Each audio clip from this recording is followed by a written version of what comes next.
brought you by Silver Pumps and Motors.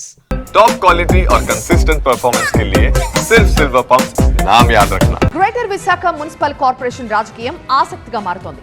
Mayor పీఠాన్ని దక్కించుకునేందుకు అధికార విపక్షాలు వ్యూహ ప్రతివ్యూహాల్లో నిమగ్నమైపోయాయి. కూటమి పార్టీలు వైసీపీ ఏకంగా క్యాంప్ పాలిటిక్స్ కి తెరలేపడం మరింత ఉత్కంఠ పెంచేస్తోంది.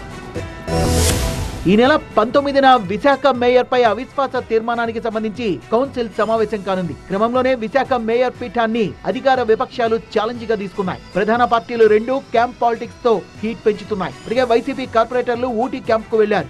టీడీపీ కార్పొరేటర్లు క్యాంప్ రాజకీయాలు షురూ చేశారు. భీమిలిలోనే ఓ రిసార్ట్ లో టీడీపీ క్యాంప్ ఏర్పాటు చేసింది. మేయర్ పీఠం కైవసానికి కూటమి మరో 2 అడుగుల దూరంలో మాత్రమే ఉండడంతో వ్యూహాత్మకంగా పావుల్ని గదుపుతోంది. జనసేన కార్పొరేటర్లు కూడా ఈ నెల 3న ఆ పార్టీ అధినేత డిప్యూటీ సీఎం పవన్ కళ్యాణ్ తో భేటీ కాబోతున్నారు. విశాఖ మున్సిపల్ కార్పొరేషన్ లో మొత్తం 111 మంది సభ్యులు ఉన్నారు. ప్రస్తుతం టీడీపీకి 48 మంది, జనసేనకు 11 మంది, బీజేపీకి 2 కార్పొరేటర్లు ఉన్నారు. అలాగే 11 మంది ఎక్స్ఎఫ్సీఓ సభ్యుల బలము ఉంది. అవిశ్వాసం నెగ్గాలంటే కూటమికి 74 మంది సభ్యులు అవసరం ఉండగా ప్రస్తుతం ఎక్స్ఎఫ్సీఓ సభ్యులతో కలిపి 72 మంది బలం ఉంది. లెక్కన ఇంకో 2 కార్పొరేటర్లు కూటమికి జై కొడితే అవిశ్వాసం నెగ్గే ఛాన్స్ ఉంటుంది. విశాఖ మేయర్ పీఠాన్ని దక్కించుకునేందుకు కూటమి, పదిలం చేసుకునేందుకు వైసీపీ క్యాంప్ పాలిటిక్స్ కు దిగడంతో జీవీఎంసీ రాజకీయం ఇంట్రెస్టింగ్ గా మారింది.